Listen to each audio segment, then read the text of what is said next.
Consumer Reports takes on natural food labeling in a story that's just out this morning. The magazine survey found more than 60% of Americans buy products labeled natural, but nearly two-thirds believe natural means more than it does. And for processed foods, the label offers no clear meaning. Urvashi Rangan is the Director of Consumer Safety and Sustainability at Consumer Reports and joins us at the table.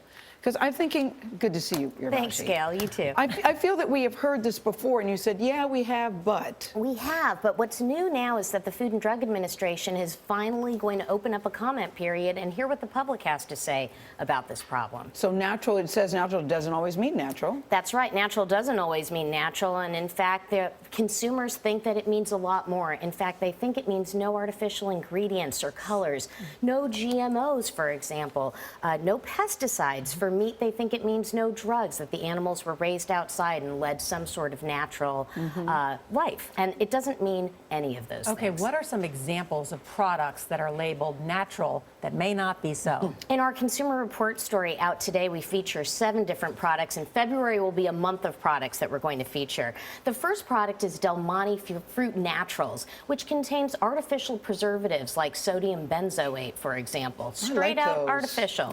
Straight out artificial. Yeah. Really? But you can use a natural label. Another product that we feature is Wesson oil. Wesson oil is often soybean or canola or vegetable oil. Those things are often derived from genetically modified crops, but most consumers don't think there should be GMOs in natural labeled products. Finally, we feature a root beer that has a caramel color, but all colors are considered artificial by the Food and Drug Administration. So therefore, let me read you this. We reached out to the companies, ConAgra says, promoting their Wesson oil as natural is consistent with applicable laws and FDA regulations. James Smucker says the coloring for their root beer comes from natural ingredients, and Del Monte has not responded.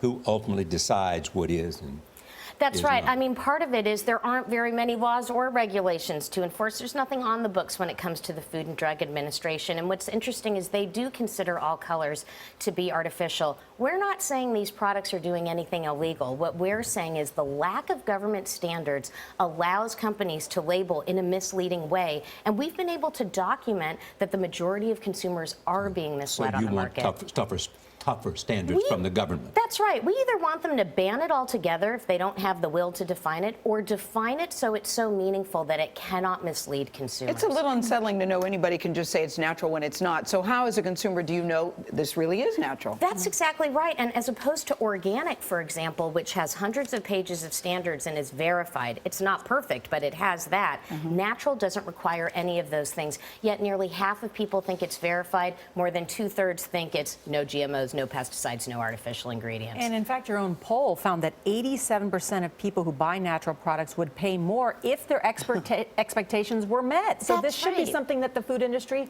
wants to meet. Nora, that's absolutely right. This can be a win-win for everyone. The fact of the matter is that people want better food production practices, but they want labels that stack up to those expectations. And you would hope that the best companies would want the same thing. That's exactly right. And we know some companies out there have even taken the natural label off their products. Thanks, Urvashi.